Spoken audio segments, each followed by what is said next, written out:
Abençoe a todos, a paz do Senhor Jesus, sejam muito bem-vindos a mais um grupo familiar. Eu queria convidar você a abrir sua Bíblia no livro de Atos. Hoje nós vamos falar sobre Pentecostes, nós vamos falar sobre o derramamento de poder e nós vamos falar sobre o Espírito Santo, amém? Então eu queria convidar você para ir comigo lá no livro de Atos, quando está descrito, né, quantas pessoas estavam reunidas, né? Então, Atos capítulo 1, versículo 15, está escrito assim: E naqueles dias, levantando-se Pedro no meio dos discípulos, ora, a multidão junta era de quase 120 pessoas. Amém? Então, eu queria que você guardasse esse número, 120 pessoas. Amém? Muito bem. O que aconteceu no Pentecostes? No Pentecostes, capítulo 2, versículo 1, nós vamos entender o que acontece no Pentecostes. Capítulo 2, versículo 1 fala assim, de Atos: E cumprindo-se o dia de Pentecostes, estavam todos reunidos no mesmo lugar. No versículo 2, e de repente vem do céu, né, um som como de um vento veemente e impetuoso, e encheu toda a casa em que estavam assentados. No versículo 3, e foram vistas por eles línguas repartidas, como que de fogo, as quais pousaram sobre cada um deles. 4. E todos foram cheios do Espírito Santo e começaram a falar noutras línguas, conforme o Espírito Santo lhes concedia que falasse. Muito bem, nós vamos então começar a entender isso.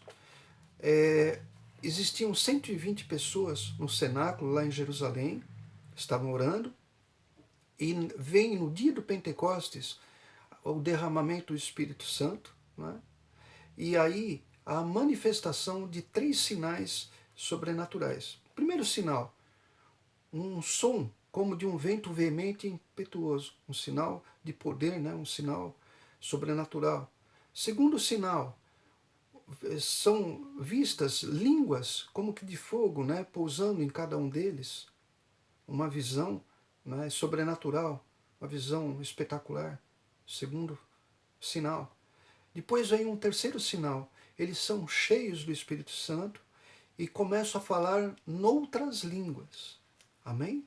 Muito bem. Então, o que significa isso? Não é? Nós estamos vendo a vinda do Espírito Santo e a manifestação do poder do Espírito Santo. E nós vamos precisar saber diferenciar, né, o poder do Espírito Santo da pessoa do Espírito Santo. Relembrando, né, sendo bem rápido assim, sem precisar ir nos textos, nós já vimos isso em outros estudos, em outros cultos, nas mensagens. Nós sabemos que Deus institui festas que são santas convocações, ou em outras palavras, festas obrigatórias. E ele dizia que deveriam ser celebradas, né, em Jerusalém. Essas festas seriam celebradas, né, na cidade de Deus, na reunião santa, onde fosse convocada a santa convocação. Por 1500 anos, o povo hebreu, o povo judeu, eles celebravam a Páscoa, celebravam a festa das primícias, né, a festa da Páscoa, a festa das primícias e a festa das colheitas, também conhecido como Pentecostes. Pentecostes porque ocorria no 50º dia depois da primícia. Nós sabemos que a festa da Páscoa aponta para o Cordeiro de Deus, que é Jesus Cristo, que veio e levou o pecado, tirou o pecado do mundo, né, através do seu sangue derramado, impedindo que a morte espiritual, né, viesse predominar, né, tivesse poder sobre aqueles que crescem nele. Jesus, no domingo, ressuscita. Ele é a primícia dos que ressuscitam, né, pelo poder de Deus, pelo poder do Espírito Santo.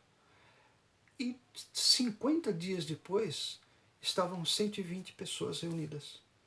Isso significa que aqui é a colheita de Jesus Cristo, que nós vimos, ficou por mais de 40 dias, né, dando instruções aos seus discípulos, e no 50º dia, como ele falou, como ele tinha dito, não muito depois desses dias, né, no 50º dia, aí vem a promessa do Pai, a promessa dele, né? Esses sinais fazem parte daquilo que Jesus tinha dito lá em Atos capítulo 1, versículo 8, que também nós conhecemos, né? Que fala assim, Atos capítulo 1, versículo 8. Mas recebereis a virtude, virtude é o poder, né, do Espírito Santo, que há de vir sobre vós, e ser-me-eis testemunhas, tanto em Jerusalém, como em toda a Judéia e Samaria, e até os confins da terra. Como se cumpriu isso? Como a festa era obrigatória, né, e era uma santa convocação, vieram judeus de todos os lugares do mundo, cada um de uma região, com o seu idioma, né, natural, nativo, com a sua língua. Né, e eles chegam nesse dia e Deus reserva para esse dia um testemunho de que estaria nascendo, né, a igreja do Senhor Jesus Cristo, a igreja primitiva, a igreja do Novo Testamento. E que aqueles que eram povo de Deus, né, eles foram escolhidos povo de Deus, agora foi aberto para todos que crescem que Jesus Cristo é o Filho de Deus, a possibilidade de se tornarem não apenas povo de Deus, mas filhos de Deus. Então, através de Jesus Cristo, existia uma nova dispensação, uma nova época, vamos dizer assim, né? Um novo testamento, uma nova aliança, em que todos aqueles que crescem nele se tornariam, né? Receberiam o poder de se tornarem filhos de Deus. Amém? Isso foi notado por eles pelo sinal sobrenatural. Então, lá, se você vê Atos capítulo 2, versículo 7, você vai ver que foi esse o propósito de Deus de tornar as festas obrigatórias e de exigir que eles estivessem reunidos, para que eles pudessem testemunhar, né, do nascimento de um poder, né, na vida de 120 pessoas que eram as testemunhas de Jesus Cristo como verdadeiramente o Messias, né, o Yeshua, né, que eles tanto combateram, né, tinham combatido. Na verdade, agora era inconteste que ele é o Messias, ele era o Filho de Deus. Isso, lá em Atos capítulo 2, versículo 7, está escrito assim: E todos pasmavam e se maravilhavam, dizendo uns aos outros: Pois que? Não são galileus todos esses homens que estão falando? Como, aí no versículo 8, como, pois, os ouvimos cada um em nossa própria língua, em que somos nascidos? Então, a língua natural deles, né, a língua nativa, eles viram o pessoal falando. Então, Deus reservou para esse dia, né, o testemunho de que estava nascendo a igreja do Senhor Jesus Cristo, a igreja primitiva, a igreja do Novo Testamento. Amém? Muito bem. E justamente por isso, nós precisamos, né, fazer agora uma reflexão sobre um erro que muitas pessoas cometem. Muitas pessoas que querem, né, alcançar, querem receber o poder de Deus, eles buscam poder pelo poder em si. Mas, na verdade, esse poder, ele vem através de uma pessoa, e essa pessoa é o Espírito Santo. Nesse dia, o poder que foi derramado foi de eles falarem línguas estranhas, porque naquele momento eles precisavam ter como se fosse uma ferramenta, um equipamento para ser testemunhas do poder de Jesus Cristo, ser testemunhas de que Jesus Cristo é o caminho, a verdade e a vida. E por isso esse poder foi concedido naquela época, né? Naquela ocasião. Era útil naquela ocasião. Mas quando nós falamos no nascimento da igreja, nós não estamos falando que é caracterizado pelo empoderamento das pessoas que são discípulos ou que vão servir a Jesus. Nós estamos falando que a igreja nasce quando Deus, né, e Jesus enviam, né, Jesus tinha prometido o Espírito Santo para ficar conosco. Ele chama de Paráclito, né, outro igual a mim, ele chama de Consolador.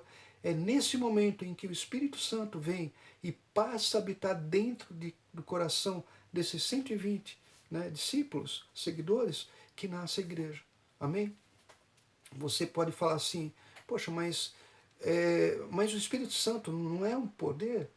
Não, o Espírito Santo é uma pessoa. Jesus, quando ele está dando instruções para a igreja, lá em Mateus capítulo 28, lá no versículo 18, ele fala assim: E chegando-se Jesus, falou-lhes dizendo: É-me dado todo o poder no céu e na terra.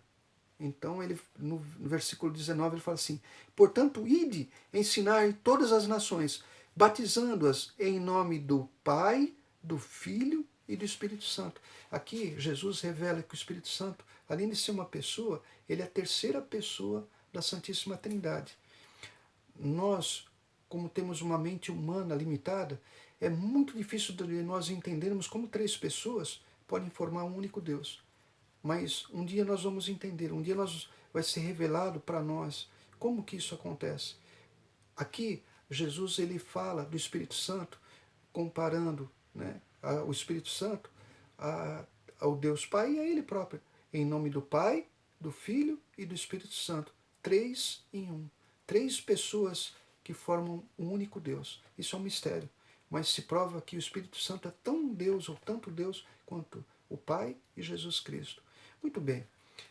Uma pessoa, não é, normalmente ela fala. Né? Uma pessoa, quando você sabe que existe uma pessoa e essa pessoa ela é real, ela fala. O Espírito Santo, ele fala. E para ele falar, ele precisa ter boca. Amém? Atos capítulo 13, versículo 2. Aqui fala quando os apóstolos, né, os discípulos estavam reunidos. E servindo eles ao Senhor, e jejuando, disse o Espírito Santo. Para uma pessoa dizer uma coisa, ela precisa ter uma boca. Então, disse o Espírito Santo, apartai-me a Barnabé e a Saulo para a obra a que os tenho chamado. Amém? Um outro fato bem evidente de que o Espírito Santo é uma pessoa e tem boca, né? E quando se fala que tem boca e fala, é óbvio que ele tem uma mente, é óbvio que ele tem um raciocínio, é óbvio que ele é um indivíduo, né? Uma pessoa, na verdade. É quando nós lemos lá em Apocalipse, que são textos conhecidos da igreja, né?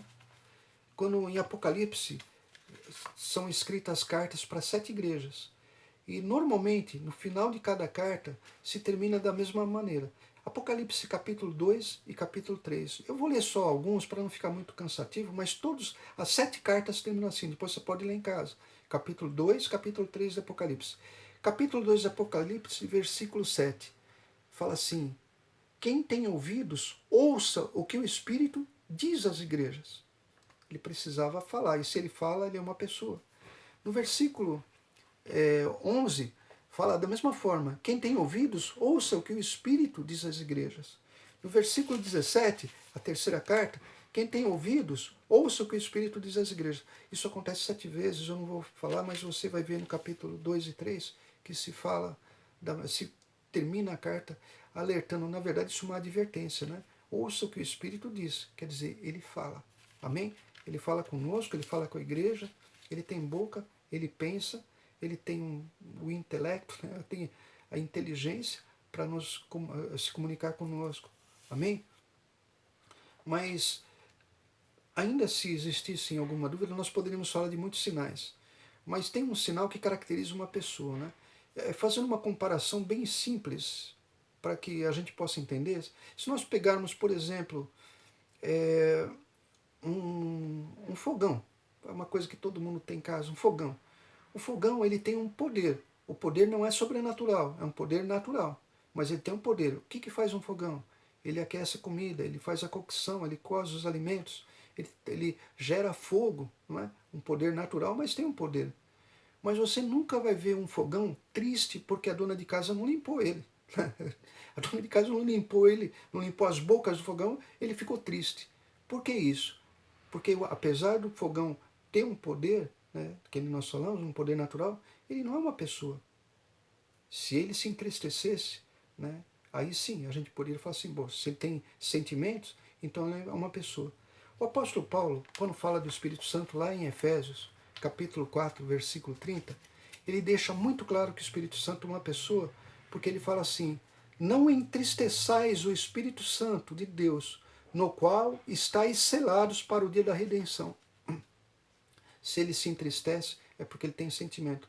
Poderíamos falar muito mais coisas, mas eu creio que por aí você já percebe que a Bíblia revela que o Espírito Santo é uma pessoa. Não é um poder. O Espírito Santo não é o vento veemente e impetuoso. O Espírito Santo não é o fogo, a língua de fogo. O Espírito Santo não é a capacitação o dom, né, para se falar em línguas estranhas. Não. Ele é uma pessoa que traz dentro dele o poder. Amém? Nós sabemos que aqui, quando fala que somos selados, nós sabemos que traz uma marca que nos identifica, como se fosse o passaporte para o reino dos céus. Ele traz um selo na nossa vida. Quem tem o Espírito Santo na sua vida tem um um selo de garantia, né? Como se fosse uma garantia. Comparando assim, a grosso modo, vamos falar assim, um selo de garantia. Muito bem? Outra coisa que nós podemos falar é que o Espírito Santo, não é? Eu creio, né, e isso a Bíblia, né, pode revelar também, que uma das maiores missões dele para nós, isso digo assim, para nós próprios, é nos levar à santificação, trazer para nós a santidade. É óbvio que todas as pessoas que querem o poder de Deus, né, elas precisam da presença do Espírito Santo. Agora você entende, não adianta buscar o poder de Deus pelo poder de Deus. O poder de Deus vai se manifestar conforme for a necessidade. Lá no cenáculo, né, em Atos, quando nós lemos no capítulo 2, a necessidade era provar para as pessoas que Deus estava levantando uma igreja cuja pedra, né, fundamental era Jesus Cristo. Mas Deus pode usar qualquer tipo de sinal em qualquer momento. Mas nós não devemos buscar o sinal pelo sinal. Devemos buscar a presença do Espírito Santo. O Espírito Santo, quando ele enche a nossa vida, ele produz sinais como alegria, né? Uma paz interior. Ele traz sinais dentro do nosso coração. Amém? E o Espírito Santo, ele veio para nos guiar. Né? Uma marca de todo aquele que é filho de Deus é ser guiado pelo Espírito Santo. Para você receber o Espírito Santo, você precisa estar disposto, né, a ouvir e obedecer a sua voz. Então, nós não estamos falando que quem recebe o Espírito Santo é uma pessoa perfeita. Para receber o Espírito Santo, você não precisa ser perfeito, porque perfeito só Jesus. Mas a palavra-chave para se receber o Espírito Santo é submissão. Uma pessoa submissa, se submeter à voz dele, se submeter aos ensinamentos, né, aos alertas, aos sinais que ele vai dar. A função do Espírito Santo é moldar a nossa vida nos padrões da santidade de Deus. Ele veio para nos tornar santos, né, e irrepreensíveis. Né? Nós temos, né, o caminho que é Jesus Cristo, e ele vem para que nós não saiamos do caminho. Ele vem nos alertar quando nós estamos saindo do caminho que é Jesus Cristo, que não tem outro caminho. E ele faz isso dentro do nosso coração, né, produzindo em nós a santificação. Para que você receba o Espírito Santo, para que você seja usado por ele, para que nós possamos ser testemunha de Jesus, nós precisamos ter o nosso espírito ensinável. Nós precisamos estar dispostos ou dispostas, né, tanto homem como mulher, a serem mudados numa outra pessoa. Uma pessoa que seja dirigida pela palavra de Deus através da voz do Espírito Santo que está dentro de nós. Romanos capítulo 8, versículo 14 fala assim: porque todos os que são guiados pelo Espírito de Deus, esses são filhos de Deus. Quer dizer, esses que são guiados, não é porque eles são perfeitos, mas porque eles se submetem à voz do Espírito Santo. E eles permitem que a vida deles seja transformada através da correção do Espírito Santo. Quem quer o Espírito Santo necessariamente precisa buscar e desejar a santidade. Amém? Por isso que o nome dele é Espírito Santo. Quem não busca, quem não deseja a santidade na sua vida, então não vai poder recebê-lo, né, dentro dele, porque o nome dele já indica, né? Ele vem trazer a santidade. Amém? Eu queria terminar, espero que essa palavra tenha alcançado o coração de todos, né?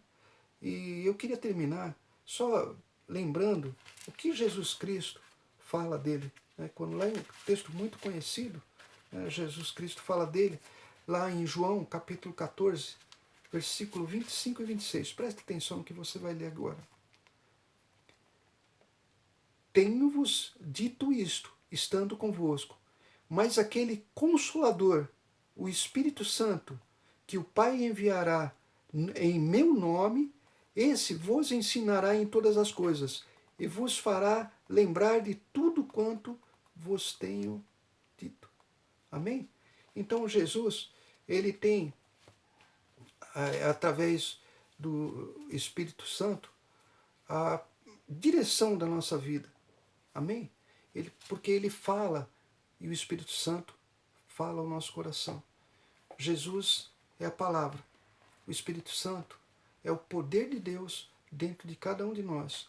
Ele vai produzir sinais? Sim, ele produz sinais. Não como nós queremos, mas como é necessário. Eu queria convidar você para baixar sua cabeça, fechar os seus olhos. Talvez você nunca tivesse ouvido a razão, né, do envio do Espírito Santo. Mas o Espírito Santo ele veio para nos equipar, né, como a presença de Deus que vai trazer dentro de nós o caminho, né, para nós não perdermos a nossa salvação e ao mesmo tempo nos usa como instrumentos do poder de Deus. Vamos baixar nossa cabeça, fechar os nossos olhos? Meu Deus e meu Pai, em nome de Jesus Cristo, eu te peço, Senhor, fale a cada uma das vidas que assistiram a esse vídeo. Que o Senhor, meu Pai, com teu poder, complemente, meu Pai, aprofunde todo esse ensinamento no coração de todos aqueles que acompanharam essa mensagem. E também, Senhor, se manifeste de forma sobrenatural, trazendo a cura, meu Pai, a libertação, o livramento, meu Pai. Não somente para aqueles que estão ouvindo essa mensagem, mas para todos aqueles, meu Pai, que neste momento estão servindo, meu Pai, as pessoas em todos os postos, meu Pai, enfrentando essa pandemia que nós também te pedimos que o Senhor, com teu poder, venha acabar, meu Pai, tirar da terra, em nome de Jesus Cristo, meu Pai.